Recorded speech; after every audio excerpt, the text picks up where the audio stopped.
बिस्मिल्लाहिर्रहमानिर्रहीम। अस्सलाम वालेकुम। आज की रेसिपी है बहुत मज़ेदार कटोरी चाट, जिसे बनाना भी बहुत आसान है और खाने में तो ये और भी लाजवाब है। देखते हैं कि कटोरी चाट किस तरह तैयार होती है।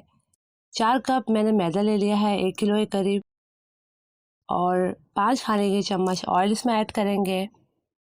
2 चाय के चम्मच नमक या हस्बे ज़ायक़ा।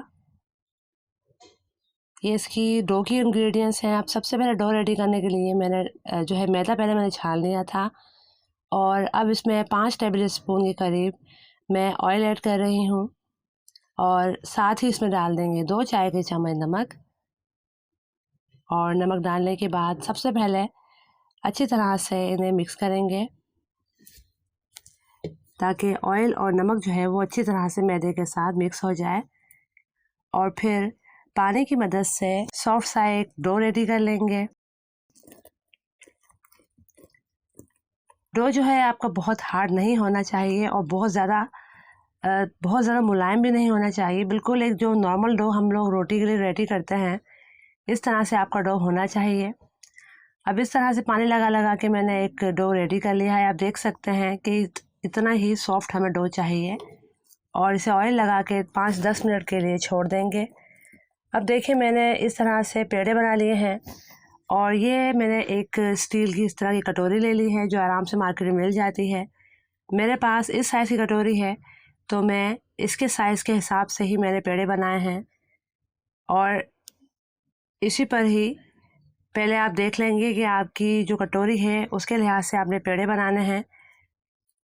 जितनी मेरी कटोरी थी उसी हिसाब से मैंने पेड़ा बना लिया है।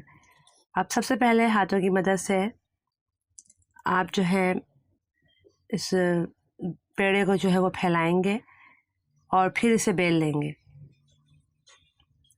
अच्छा, याद रहे कि आपकी रोटी बहुत मोटी नहीं होनी चाहिए और बहुत ज़्यादा बारीक भी नहीं होनी चाहिए। आपने बिल्कुल दरमियानी रोटी बनानी है, जिस तरह आप खाने के लिए बनाते हैं चपाती वगैरह, उस तरह से रोटी बनाइएगा। बहुत बारीक मत बनाइएगा, वरना वो बहुत ज़्यादा हार्ड हो जाएगी। और बहुत मोटी मत बनाइएगा। अब देखिए, मैंने इसे फैला लिया है। आप कांटे की मदद से इस पर जो है वो निशान लगा लेंगे, ताकि डो जब हम इसे पकाएं, फ्राई करें, तो ये अच्छी तरह से अंदर तक पक जाए। और अब मैंने कटोरी ले ली है सिंपल, और इस पर इस तरह से उस डो को फैलाना है। आपने इसको खींच खींच कर बड़ा करना है। आप चाहें तो रोटी को बड़ा बेल लीजिए और फिर आखिर में से काट लीजिएगा, लेकिन मैं इसे इस तरह बनाऊंगी ताकि अच्छी तरह से फिनिशिंग से हमारी कटोरी तैयार हो। और प्रेस करते जाना है साथ साथ, ताकि रोटी जो है वो कटोरी पे अच्छी तरह से इक्वल तरीके से लग जाए। और आप देख सकते हैं, जो एक्स्ट्रा बच गई है मैं उसे किनारों से इस तरह फोल्ड कर रही हूँ। खींच खींच के आपने फोल्ड करना है इसे, और बहुत हल्के हल्के हाथ से आपने ये काम करना है। बहुत ज़्यादा आपने इसे खींचना नहीं है, वरना ये फट जाएगी। अब ये जब इस तरह से हो गई है, तो इसकी जो एक्स्ट्रा एजेस हैं वो मैं नाइफ़ की मदद से कट कर लूँगी। अब ये एक्स्ट्रा ही हैं और इन्हें काट लेंगे। अब इस तरह से ये रेडी हुई है, तो अब ये नाइफ़ की मदद से हल्के हल्के हाथ से आप इसे कट कर लीजिए। इस तरह हल्के हल्के हाथ से आप इसे कट कर लीजिएगा। और आप देख सकते हैं कि रोटी इतनी ही मोटी आपको बनानी है जितनी मैंने बनाई है, और एक्स्ट्रा निकाल लेंगे। ये देखें, हमारी कटोरी जो है वो रेडी हो गई है। ऑयल मीडियम गर्म है हमारा, बहुत गर्म नहीं है। उसमें कटोरी मैंने डाल दी है, और अब इसे इस तरह से आप हिला हिला के किनारों से इसे गर्म ऑयल के साथ फ्राई करें। उससे ये होगा कि इस पर कलर भी आ जाएगा, और ये कटोरी जो है वो आराम से निकल जाएगी। डिफरेंट शेप की कटोरियाँ मिल जाती हैं, जो शेप आपके पास हो आप उस तरह बनाइए। मेरे पास इस शेप की थी, ज़रा फैली हुई शेप की है, तो मेरी इस तरह से बन गई है। और इस तरह करके अब देखिए, कटोरी हमारी आराम से बाहर आ गई। जिसे गर्म हुई वो बाहर आ गई। और अब इसे ऑयल में आपने इस तरह से दबा दबा के फ्राई करना है, ताकि कटोरी पे अच्छा सा रंग आ जाए। ये देखें, हमारी कटोरी बहुत अच्छी तरह से गोल्डन ब्राउन हो गई है। आधा किलो मैंने उबले हुए चने लिए हैं, इस पर डाल दिए 2 बड़े आलू उबले हुए। ये चाट रेडी करेंगे इसकी। और साथ इसमें ऐड कर दिया है 1 बड़ा प्याज चॉप किया हुआ।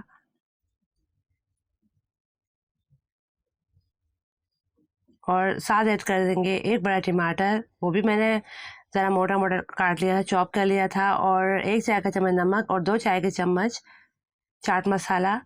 अब इसे डालने के बाद बहुत अच्छी तरह से आपने मिक्स करना है। बहुत सिंपल, रमज़ान के हवाले से बहुत सिंपल रेसिपी है और बहुत ही ज़बरदस्त है। और जब आप इसे अफ्तार में अपनी फैमिली को सर्व करेंगे तो उन्हें तो देखने में ही बहुत प्यारी लगेगी और खाने में तो बहुत ही मज़ेदार लगेगी। तो इस रमज़ान आप ये ज़रूर ट्राई कीजिएगा। ये इमली की खट्टी मीठी चटनी मैं बनाना सिखा चुकी हूँ, मैंने आपको ये बनाना सिखाई है इमली की खट्टी मीठी चटनी। और ये चाट भी है, इस तरह कटोरी भी हमने रेडी कर ली है सारी। दही भी चाहिए होगा, आप कटोरी के हिसाब से दही ऐड करेंगे इसमें। जितना हमारा कटोरी होगी उस हिसाब से हम चने वगैरह ऐड करेंगे। मेरी कटोरी के हिसाब से मैंने 2 सर्विंग स्पून के करीब डाला है चने, जो चाट रेडी करके रखी थी।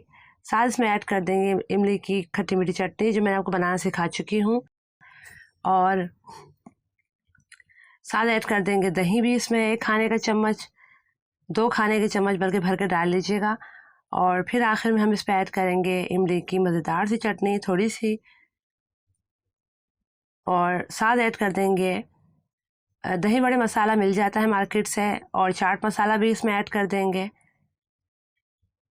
ये तमाम चीज़ें अपने टेस्ट के मुताबिक ही डालनी है आपने। और थोड़ी सी पापड़ी भी ऐड कर लीजिएगा, अगर डालना चाहें डाल लीजिएगा। और फिर थोड़ी सी दही डाल दीजिएगा। लीजिए, बहुत ही मज़ेदार, बहुत ही ज़बरदस्त कटोरी चाट है रेडी। तो इस रमज़ान तो आपने इस रेसिपी को ज़रूर ट्राई करना है। रेसिपी अच्छी लगे तो उसे लाइक और शेयर करना मत भूलिएगा। अपना बहुत सा ख्याल रखिएगा। अल्लाह हाफिज़।